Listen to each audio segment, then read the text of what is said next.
Hello second year. Today you're going to receive a little bit of feedback on your RUAE paper about Judy Murray.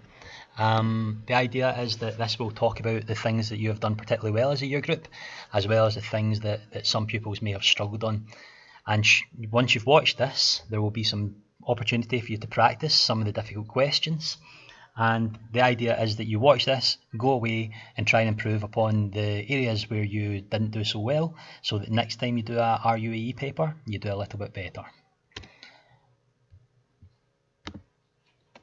Okay, so quick reminder.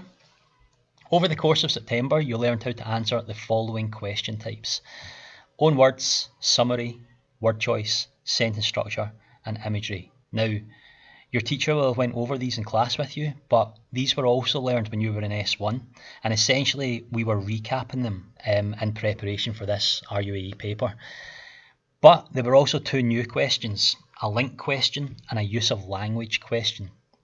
And these were brand new to S2. You've never studied them before.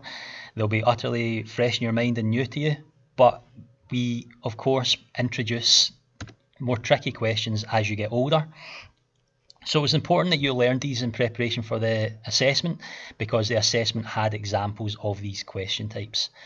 Now, as you'll know, RUAE is all about question types and the formula that links to these. And your job and the pupils who were successful in completing the paper were the pupils that went away, learned these formula and understood the formula. So that's the key. When I go through the rest of this video, you'll see that a lot of the time I'm referring to the formulas, and essentially that's what RUAE comes down to. You learn these formulas and your exam strategy will be a lot stronger than it may currently be. So if I can speak about some of the general positives that pupils across the year group did. Now, before I go into this in any detail, I'd just like to add at this point, feel free to pause this video at any point and read through a slide. There will be times where I ask you to pause so that you can complete some practice questions. But you have your own time to watch this. You can pause it at any point and have a look through. And obviously you can rewind and go back and that type of thing as well. All right. So general positives. The majority of you were able to read and understand the passage well. Excellent. So that shows that your reading comprehension is quite good. You're obviously all very good readers at home. Keep it up. The majority of you were able to understand the questions and find the correct answers in the passage, which is excellent. Many pupils did well with link questions, showing you're developing your learning this year. Yeah, the teachers across the English department were pleased with how people responded to link questions. Now, that's particularly encouraging because that's a new question type. So it's great that many of you did well at that. In addition, if you'd learned your formulas for each of the question type, you performed really well. That was the pattern across the year group. Pupils that were using the formulas tended to get good scores. On the other hand, general areas for development, we're talking about things like the fact that lots of you forgot all about your formulas. You can't get the marks if you do not answer the questions in the correct way. Again, I need to stress this. You learn your formulas. It helps you achieve the marks that you can get. Many of you forgot to put answers into your own words, which impacted the marks you achieved. Remember, you can't lift from the passages. That does not demonstrate understanding. Now, you'll know the own words make up the vast majority of question types. Usually 40%, 50% of a RUAE paper has marks made up of own words. So if you learn them, that gets you, 40% to 50% of the paper completed. So it's essential that when it says in your own words, that you use your own words. Another area of development was the new question, use of language. Now, the new use of language question type was one that many people struggled with. Revision of your notes and formulas will help you retain that new learning. Now, we're going to go into that in a little bit more detail later on in this PowerPoint.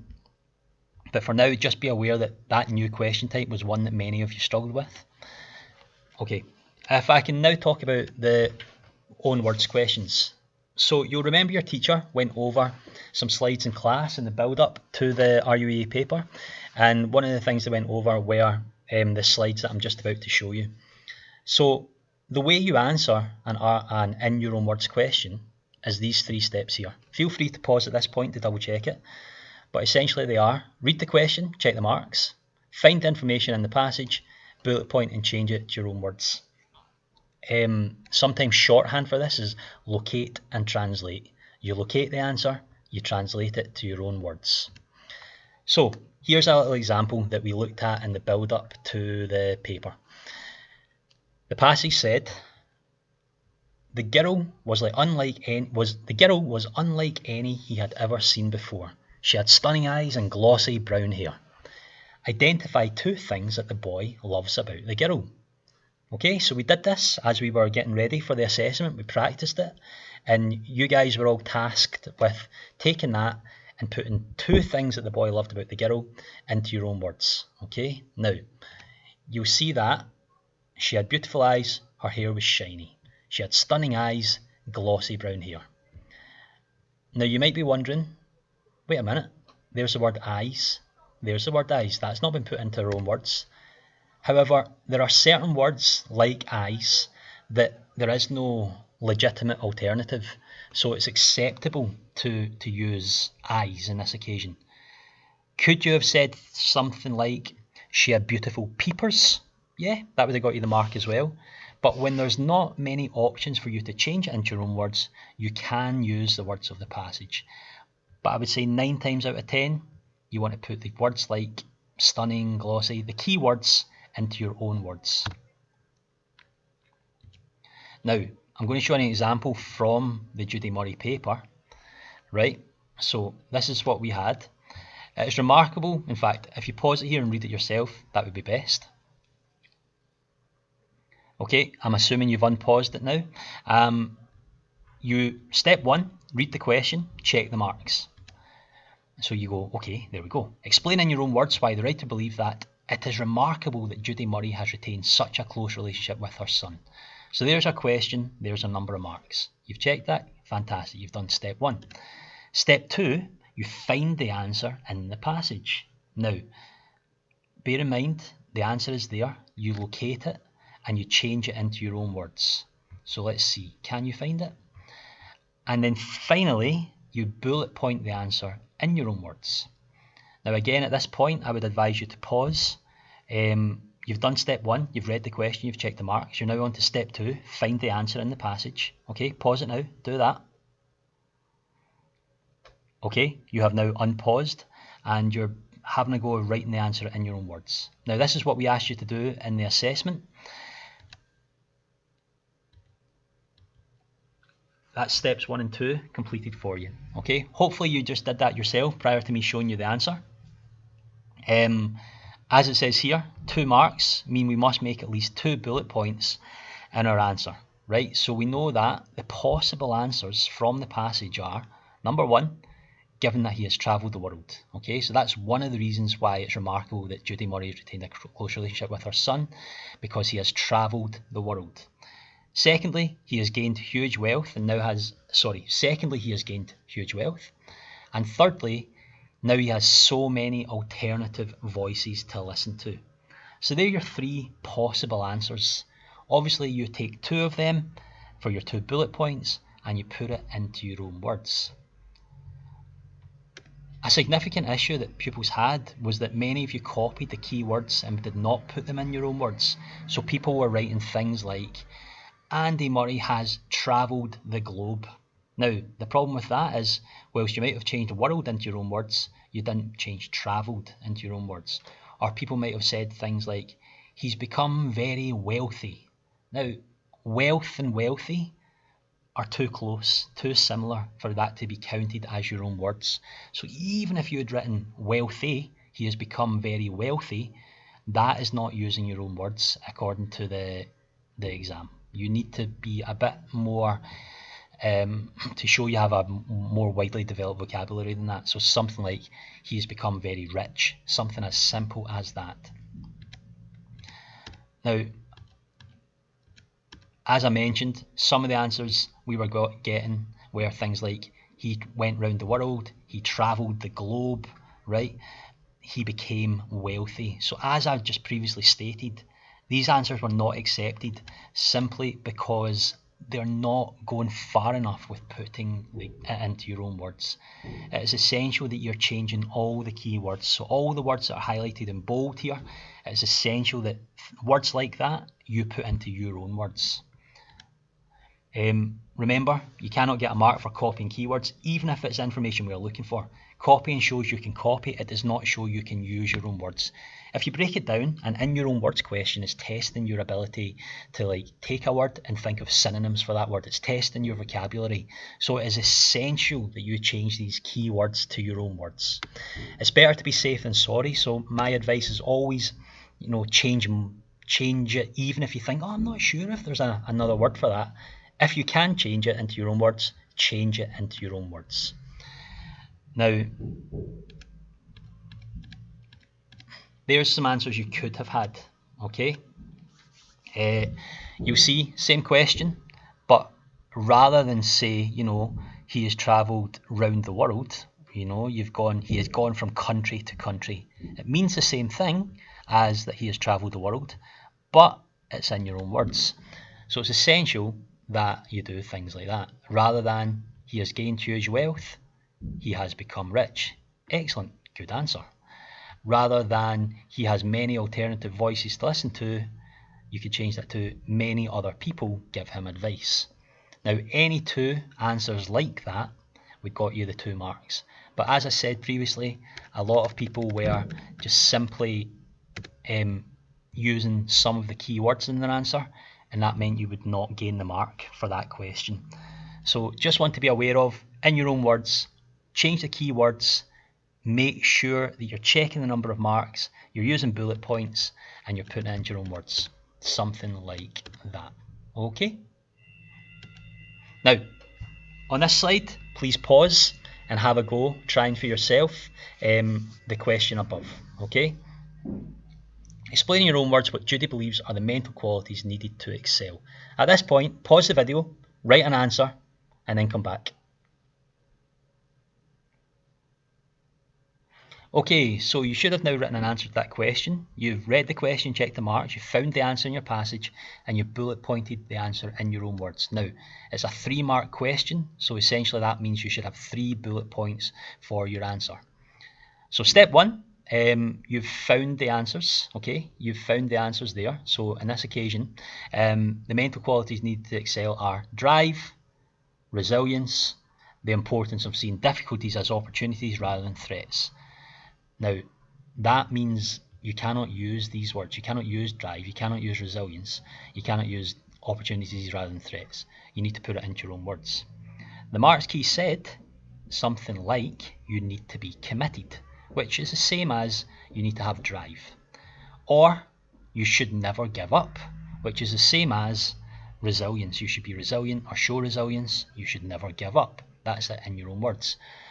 And thirdly, you should embrace challenges and see them as helpful. Okay, so that's seeing difficulties as opportunities rather than threats. Embrace them and see them as helpful. So it's the same meaning as what's in the passage, but it's in your own words. So 3 answers like that would have got you 3 marks.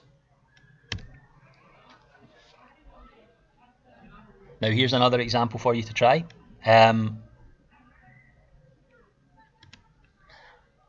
Actually, don't worry about that one. Let's skip that one. I'm going to now move on to the use of language question. Now, this was the second question type that was done in not such a strong way in the assessment. It's a brand new question type, but I'm just going to kind of give you a brief reminder of what use of language really means, give you the opportunity to do a practice question in it, and essentially explain to you that it might sound difficult and it might seem difficult because it's new, but it's not anything you haven't done before, and that will be explained. So, as you know, RUAE involves a range of different question types that belong to certain categories: understanding, analysis, evaluation. Analysis questions involve examining the writer's language and as such fall under the heading use of language. That's where it comes from. Now, when you see use of language, it's essentially an overarching phrase, use of language, that basically means look at the writer's use of word choice, the writer's use of imagery, or the writer's use of sentence structure. And when you think of it in those terms, it becomes a lot easier. It doesn't seem so scary, the writer's use of language. It actually becomes really simple. And it's particularly simple if you focus on word choice, because we know that inside out. We've done that lots of times in first year, we've done that in second year. We understand how to do a word choice question. So when it says writer's use of language, your mind should be thinking, aha, word choice. But then if you can't find examples of word choice, you can choose imagery or you can choose sentence structure.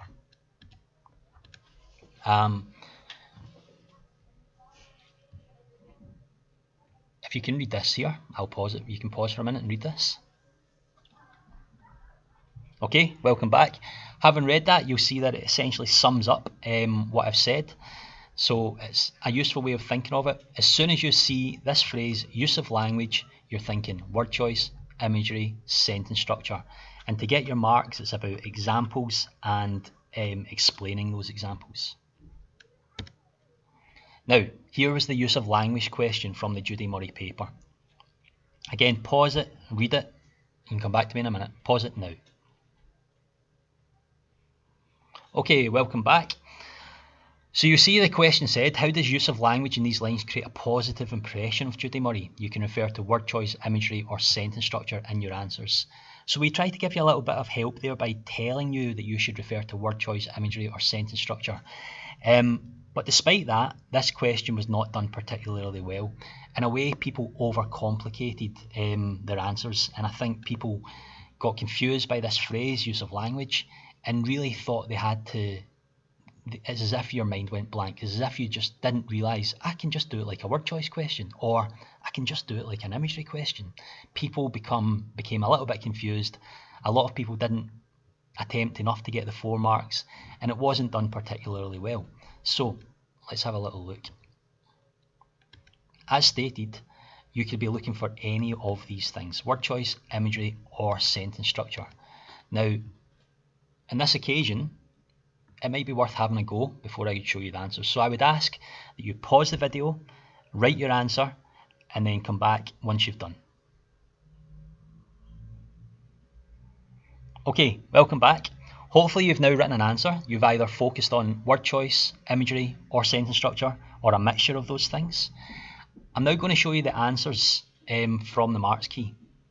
What I think will be particularly interesting is just how many possible answers there were. Bear in mind, to get 4 marks, you had to choose two examples and 2 pieces and explain those 2 examples. That would get you 4 marks. Example, explain, example, explain. There's your 4 marks. But when you see this next slide, look at exactly how many possible answers there were. Right, so for word choice alone, you had 1, 2, 3, 4, 5, 6, 7, 8, 9 possible answers. So really, to get your 4 marks, you could have just chosen 2 examples of word choice and then explained those 2 examples, and you'd have got your 4 marks. And you had 9 to choose from.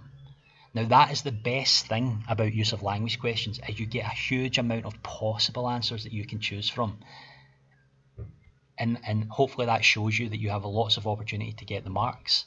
But what a lot of people do is they go, well, you know, word choice, I don't know, I'm going to look for imagery, which is fine. If you've seen a simile or a metaphor there and you think, well, I'll choose that, you do the same thing. You give the example and then you explain it and you get your 2 marks. And for imagery, there were 4 possible answers, so you could have chosen any of them. So far we have 9 plus 4, 13 possible answers. And if I show you sentence structure, we have 3 more possible answers. So that's 19 possible answers you could have given to get these 4 marks. And all you had to do was choose really 2, because it's 2 answers and 2 explanations. Okay, so you had 19 to choose from, and there was only 2 you needed to give. Quite often when people think use of language, they jump onto sentence structure. To be honest, that's the most complicated way of doing it. Now, I'm certainly not saying you shouldn't do that, but, you know, play the exam at its own game. If you're better at word choice questions, then choose 2 examples of word choice. If you feel confident with imagery, then do examples of imagery. And this one is probably the trickiest one. So that's why I say be careful. Don't feel you need to do sentence structure. You can make it easy for yourself and do word choice. But the answers are there. Now, you've all written your answers. So at this point, have a look at this page and the previous page. I will go back to that and give you a minute or so to pause on each one. So if you want to pause and check your sentence structure answers, do so now.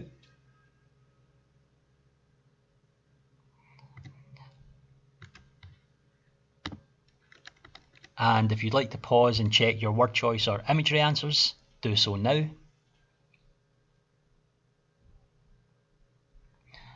Okay, welcome back.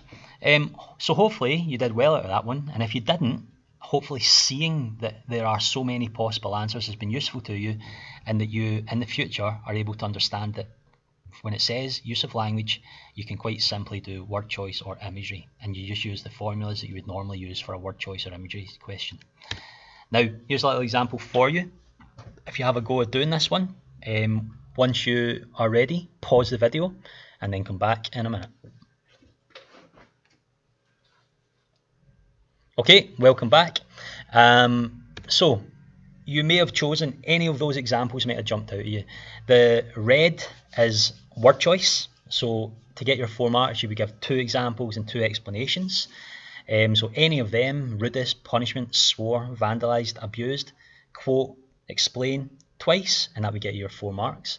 If you had chosen imagery, it would be green. Now, not as many examples of that one, not as many opportunities for the marks, but you could still, there's 2 to choose from, so you may well have just chosen, say, one of them and one of the word choice, and that would get you the 4 marks. And finally, you've got the purple, which is sentence structure. So on this occasion, you've got a short sentence, you've got repetition of he swore, he vandalised, he abused, the repetition of that, the list, should I say. And you've also got, that one's a mistake, ignore that one. You've got very, very hard, you've got repetition of very, that obviously implies just how difficult it was. It emphasises just how difficult it was on this occasion. So that is a writer's use of language. To sum it up, it's essentially, if you can use word choice, that's probably the easiest. If you can do imagery, that's maybe a little bit harder than word choice, but maybe slightly easier. And then sentence structure would be the most difficult. But a lot of people just overcomplicated it, try to do things talking about parentheses, semicolons, that type of thing. Great if you can do that, but a lot of people find that hard. So why not make it easy on yourself and do word choice?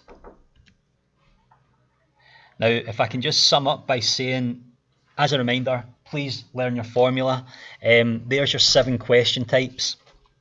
All you need to do is read your formulas. You should have them in your jotter or on a separate piece of paper. Learn those formulas, practice the question types, and RUAE assessments become that much easier, everybody. Okay, thank you for watching. Thank you for listening. At any point, you can go back and pause and practice the question types. And if you have any questions, make sure to ask your teacher. Okay, thank you.